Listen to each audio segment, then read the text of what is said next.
교재 75페이지 보겠습니다. 본문은 구약의 성막과 기구와 예배의식을 묘사하고 그것들이 불완전함을 설명합니다. 예수 그리스도는 단지 죄를 가리는 것이 아니라 없게 하시려고 세상 끝에 오셨습니다. 그리고 완전하고 영원한 속죄를 드리셨습니다. 모세 시대의 성막 예배와 비교해 볼 때 예수님의 이러한 대제사장 직분은 완전한 죄 용서, 영원한 구원, 하나님께 직접 나아갈 수 있는 권리를 가져옵니다.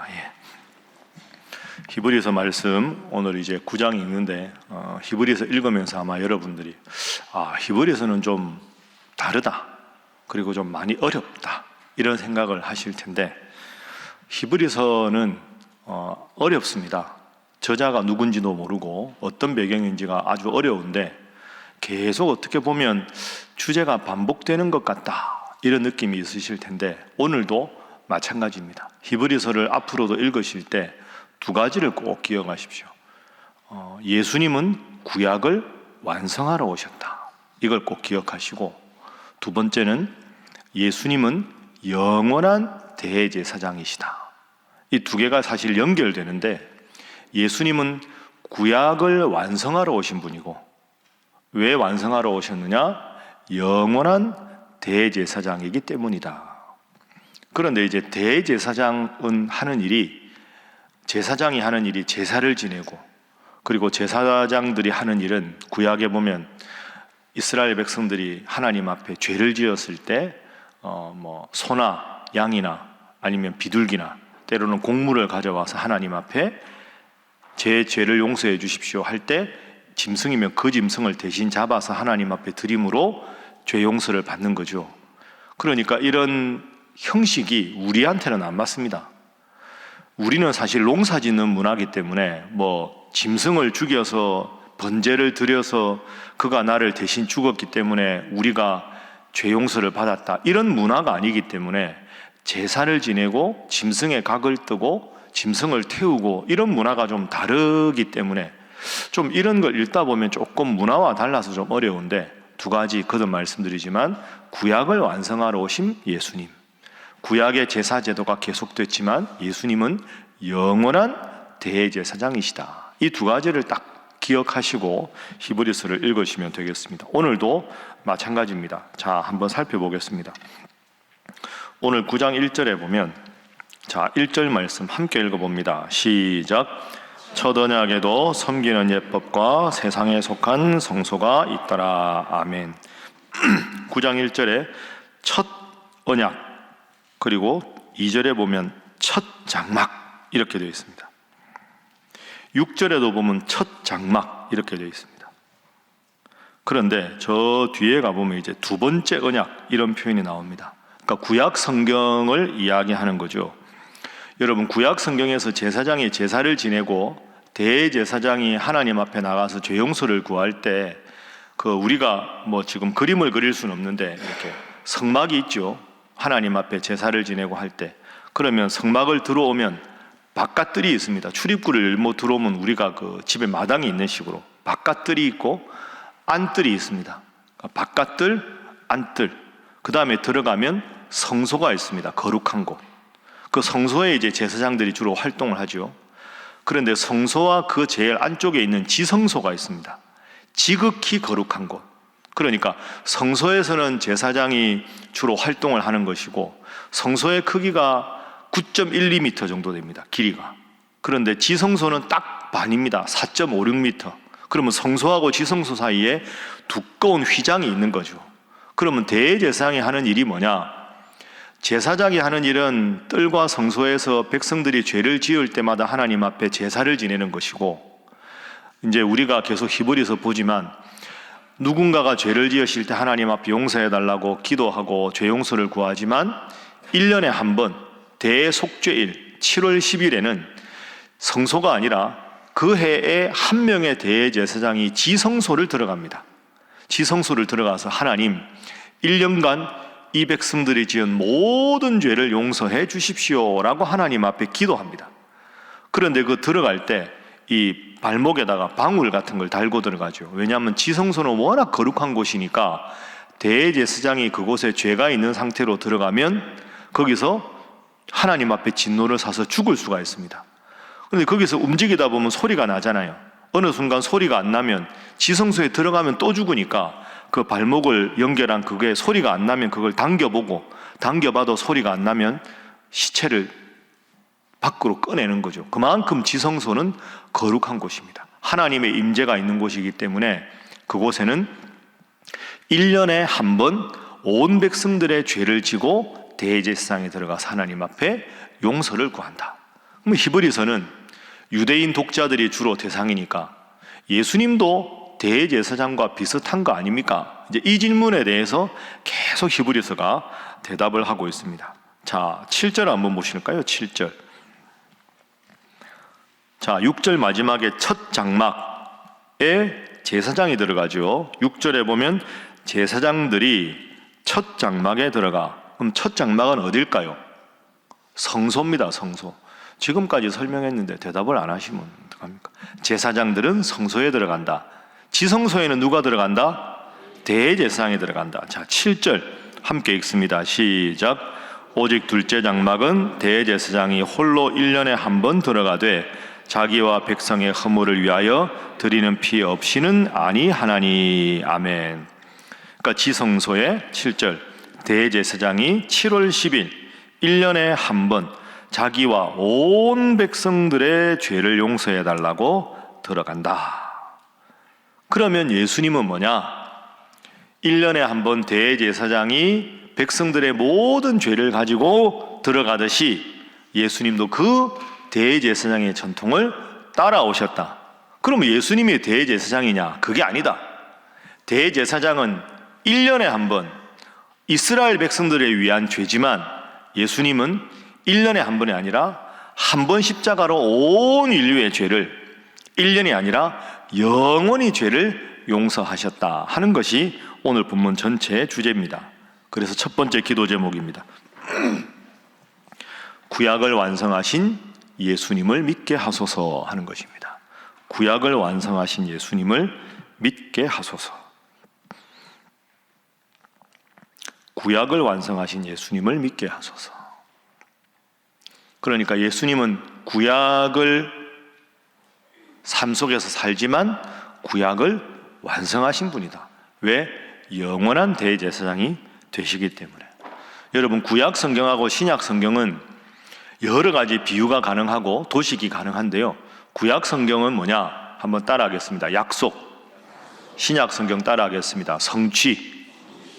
그러니까 구약 성경은 죄로 인간이 죽을 수밖에 없었다.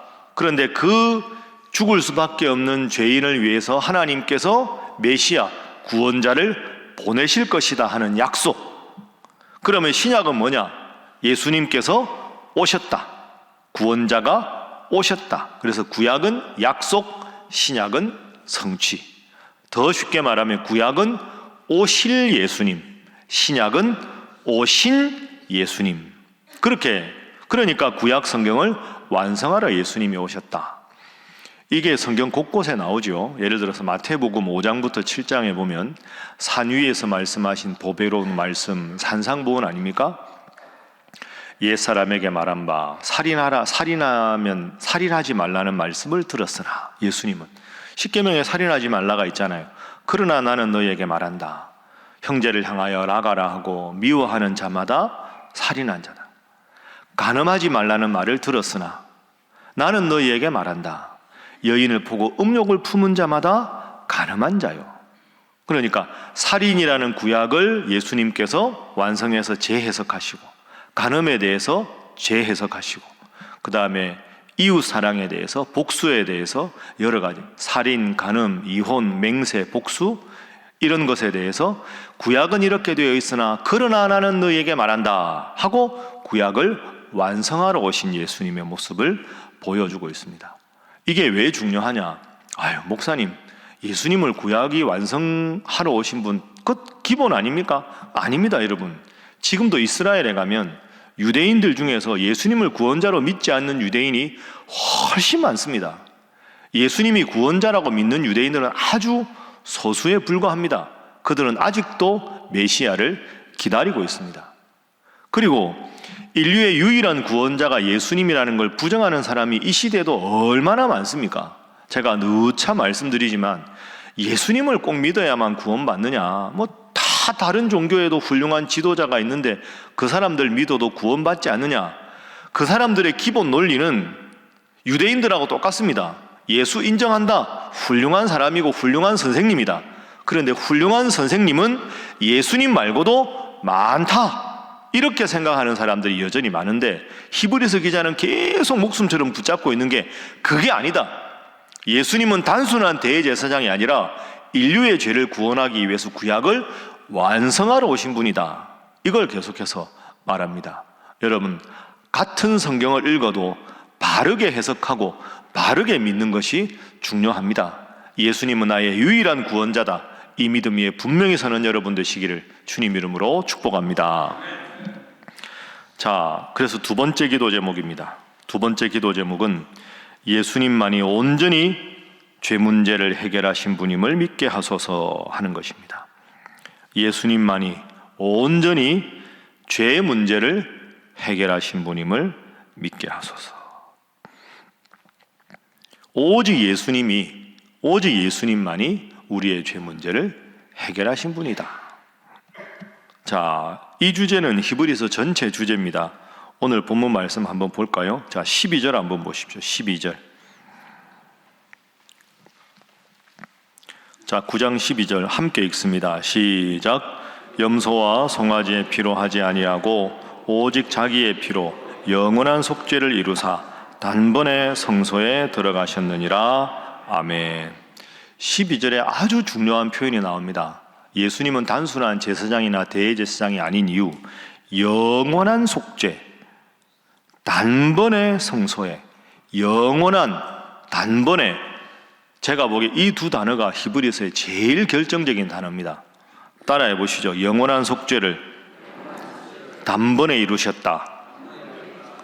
영원하다 하는 말은 제사장이 죄 지을 때마다 제사를 드리고 대제사장이 1년에 한 번 매년 제사를 드려야 되는데, 그게 아니고 예수님께서 한 번 오셔서 영원히 죄를 용서하셨다. 그리고 단번에라는 말은 제 죄를 지을 때마다 1년에 한 번 매년마다가 아니라 한 번에. 여러분, 그래서 제가 히브리서 처음에 설교할 때 여러분에게 말씀드렸죠. 예수님은 십자가에 한 번 돌아가심으로 유대인만 아니라 모든 이방인들, 당시 사람만이 아니라 과거와 현재와 앞으로 올 모든 세대들을 위해서, 그리고 그때까지 1년분 지은 죄가 아니라 과거에 우리가 지은 죄, 지금 짓는 죄, 앞으로 짓는 모든 죄도 예수님이 십자가가 완벽하게 해결하신 줄로 믿습니다. 그게 영원한 속죄를 단번에 이루셨다. 그래서 자, 이제 다시 큰 그림으로 한번 생각해 보죠. 제사장들이 아무리 제사를 지내도 그건 유대인들만 위한 겁니다.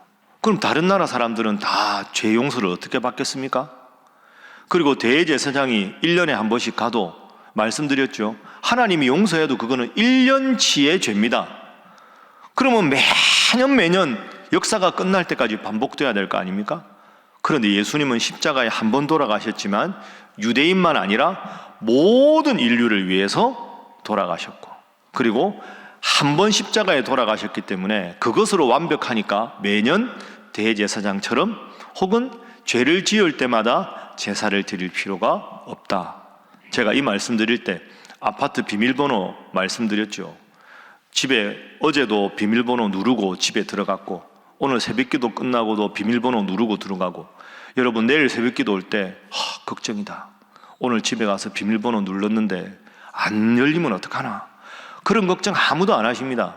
여러분 오늘 하루 종일 외출해서 저녁에 집에 들어올 때 주여 비밀번호가 바뀌지 않게 해주십시오. 제가 누르면 여러분 웃으셨잖아요. 그거 왜 웃을?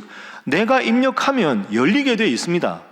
그러니까 예수님은 과거에 지은 죄도 예수 이름으로 기도하면 용서받고, 지금 마음속에 품고 있는 죄도 예수 이름으로 기도하면 용서받고, 앞으로 지을 죄도 내가 그 집에 살고 내가 비밀번호 바꾸지 않는 한 예수 이름으로 기도하면 항상 그 비밀번호를 누르면 기도 안 해도 저절로 열리는 겁니다. 그게 앞으로 내가 지을 죄도 번호만 정확하게 누르면 나는 내 집에 들어갈 수 있는 것처럼 앞으로 그 어떤 죄를 지어도 예수 이름으로 기도하면 주님께서 죄를 용서해 주실 줄로 믿습니다. 그러니까 여러분 항상 기뻐하십시오. 쉬지 말고 기도하고 범사에 감사하십시오. 우리 인생의 가장 큰 문제가 뭡니까? 그 문제가 죄입니다. 끊임없는 죄의식 때문에 불안하고 용서받지 못해서 밤잠 이루지 못하고 개인 간의 관계나 국가 간의 관계나 지금도 이 끔찍한 전쟁이 계속되고 있고 중동도 세계 화약고가 되는 이유가 뭡니까? 근본적으로 다 따져보면 죄의 문제 아닙니까? 그런데 예수님은 돈으로도 해결할 수 없고 권력으로도 해결할 수 없는 그 죄 문제를 십자가에 한 번 돌아가심으로 영원히 죄를 용서하셨다. 그분이 나의 구원자다. 그래서 내가 앞으로 죄를 지어도 그리고 앞으로 하나님 앞에 간절히 구하는 게 있어도 예수님의 이름으로 기도하면 하나님께서 들어주실 줄로 믿습니다. 그걸 믿는데 얼마나 우리가 감사한 일입니까? 자, 9장 뒷부분 보십시오. 단번에가 계속됩니다. 25절 대제사장이 해마다 가야 되지 않느냐? 26절 그리하면 그가 세상을 창조한 때부터 자주 고난을 받았어야 할 것이로되 이제 예수님은 자기를 몇 번에? 단번에 제물로 드려서 죄를 없이 하신 것이다. 28절 이와 같이 그리스도도 많은 사람 온 인류의 유대인만이 아니라 온 인류의 죄를 담당하시려고 몇 번에? 단번에 드리셨다. 그래서 그 예수님을 믿고 우리가 구원을 받으면 죄와 상관없이 자기를 바라는 자들에게 두 번째 예수님께서 재림하실 때, 그러니까 우리가 예수 이름으로 죄 용서를 받고 예수 이름으로 기도하면 두 번째 오실 때, 재림하실 때 우리를 천국으로 인도하실 것이다. 오늘도 그 믿음을 가지고 여러분 마음에 힘들고 어려운 일이 있으면 예수님 이름으로 기도하고, 여러분 마음이 짓누르는 죄악된 어려움이 있으면 예수님 이름으로 기도하고, 그래서 주님 주시는 평안함으로, 주님 주시는 기쁨으로 오늘도 또 새롭게 시작한 5월 한 달도 믿음으로 승리하는 여러분 되시기를 주님 이름으로 축복합니다. 기도하겠습니다. 하나님, 우리가 하나님 말씀을 읽을 때 때로는 이해하기가 어려운 구절도 있습니다. 새벽기도 나와서 열심히 말씀을 배우고 바른 진리 위에 바로 서서 배우고 확신한 일에 거하는 저희들과 우리 신일교회 되게 하여 주시옵소서. 예수님만이 나의 유일한 죄 문제를 해결하신 구원자임을 믿고 오늘도 하루 살아가면서 예수 이름으로 승리하고 예수 이름으로 기도하여 죄 용서를 받고 주님의 자녀로 주님께서 지키시는 하루, 주님께서 지키시는 이 5월, 주님 특별히 가정의 달입니다. 우리 가정 온 식구들 하나님 잘 믿고 하나님 앞에 복된 가정 되게 하여 주시옵소서. 함께 기도합니다.